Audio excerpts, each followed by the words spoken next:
Without wasting time हम सबसे पहले न्यूज़ देखते हैं कि हिंदुस्तान जिंक इसका शेयर प्राइस आज 4.3% वन अप हुआ।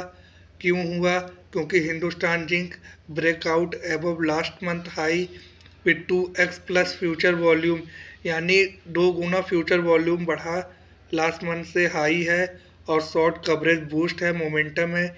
इस वजह से हिंदुस्तान जिंक का शेयर प्राइस आज 4.31% बढ़ा। फिर हम नेक्स्ट देखते हैं नवीन फ्लोरीन इंटरनेशनल लिमिटेड।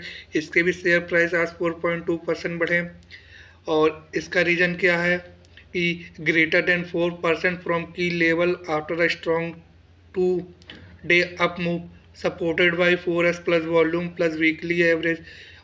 क्योंकि इस शेयर में जो वॉल्यूम है काफ़ी हाई चल रहा है, काफ़ी ज़्यादा ट्रेड हो रहा है, काफ़ी ज़्यादा डिमांड में, इस वजह से नवीन फ्लोरिन के शेयर 4.2% बढ़े हैं। फिर हम नेक्स्ट न्यूज़ देखते हैं टुडे की। तो ये है कि ICICI Prudential life insurance company के 3% आज शेयर भागे हैं।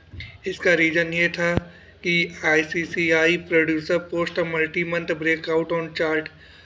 ये हुआ एक reason. Back by significant long buildup in future, क्योंकि लॉन्ग बिल्डअप इन फ्यूचर में हो रहा है, इस वजह से ICICI Prudential life share insurance company के शेयर भागे। फिर हम देखते हैं नेक्स्ट न्यूज़ टुडे की। तो सम्मान कैपिटल 0.6% भागा है। क्यों भागा? तो Avenir investment RSC receive CCI approval to acquire a majority stake in Sammaan Capital, यानी कि CCI अप्रूवल यानी competition committee India, in company board of India जो भी है, उनसे परमिशन मिल गई, अप्रूवल मिल गया है मेजॉरिटी स्टेक एक्वायर करने के लिए। इस वजह से कम शेयर प्राइस भागे हैं। फिर बात करते हैं दिल्ली बिल्डकॉन लिमिटेड की। तो इनके शेयर प्राइस भी लगभग 3% माइनस में गए हैं। मैं यहाँ पर सोने का पाया माइनस में गए, प्लस में नहीं गए हैं। क्यों गए? क्योंकि Delhi Buildcon bag 25 year 5,000 crore LOI from NALCO to develop and operate the Pottangi bauxite mine. इस वजह से यानी पॉजिटिव रिपोर्ट थी, तब भी शेयर नीचे गए हैं। अब बात कर लेते हैं अपकमिंग IPO की। जो IPO आने वाले हैं, जिसमें से सबसे बड़ा IPO आने वाला है ICICI का, एसेट मैनेजमेंट कंपनी का, और ये फाइनेंशियल सर्विस की इंडस्ट्री है। इसका IPO 12 तारीख से हो रहा है। मैं कोई से भी रजिस्टर हूँ नहीं, गाइडलाइन दे रहा हूँ, कोई बाय से रिकमेंडेशन नहीं है। अपकमिंग IPO ये है। फिर हम करते हैं न्यूज़ अपडेट की बात कर लेते हैं टुडे की। तो Anupam Rasayan to acquire US base JVOC for $150 million, expanding in global CDMO footprint. एनोरस का यानी जो शेयर प्राइस था उसमें 0.25% चेंज आया। बात की जाए ग्रासिम इंडस्ट्री की, यानी जो आदित्य बिरला जी की है, तो उनके बोर्ड ने अप्रूव किया 3,000 इन्वेस्टमेंट इन सब्सिडरी, जिसकी वजह से 0.03% का चेंज आया, यानी निगलेजिबल चेंज है, यानी ना के बराबर। फिर हम बात करते हैं स्विगी की। तो Swiggy share extend gain 2% as 10,000 crore QIP as strong demand. तो इसकी वजह से शेयर प्राइस नेगेटिव 0.64 गए हैं, क्योंकि जब भी शेयर इशू होता है यानी अथोराइज शेयर कम होते हैं, इसकी वजह से कुछ चेंजेस आते हैं।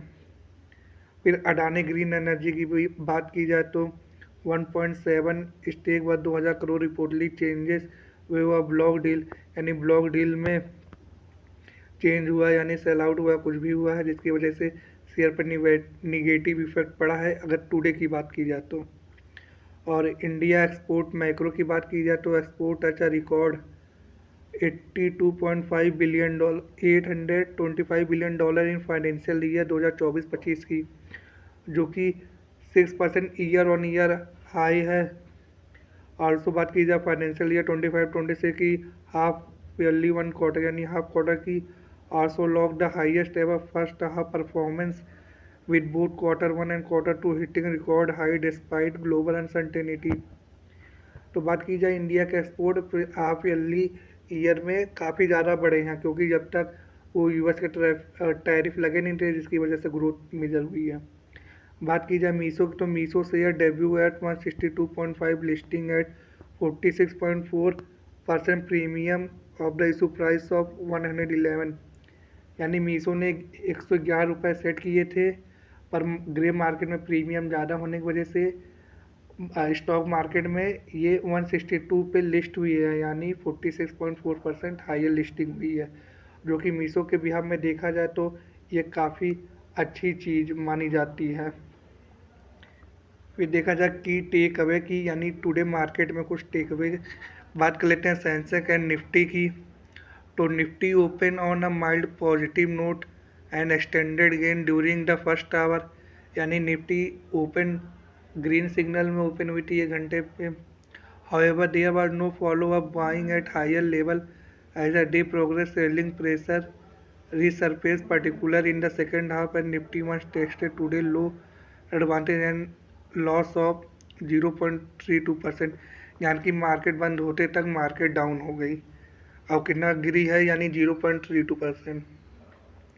बात कर लेते हैं सेक्टर परफॉर्मेंस की। तो selling continue in the broader market for the second consecutive session today, यानी आज भी सेलिंग ज़्यादा हुई है बाइंग से।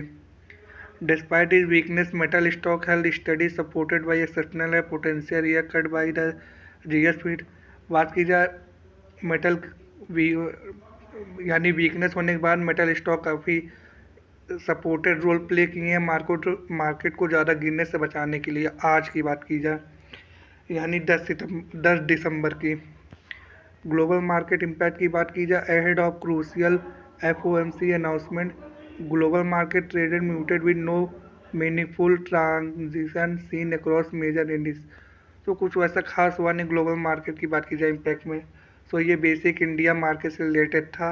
टुडे न्यूज़ है 10 दिसंबर की। सो मिलते हैं कल के न्यूज़ पे, कल मार्केट में क्या होता है, और कल के मार्केट को सबसे पहले जानने के लिए नोटिफिकेशन ऑन कर लीजिए। टाइम पे वीडियो आ जाएगी। जब तक के लिए बाय, मिलते हैं नेक्स्ट वीडियो में।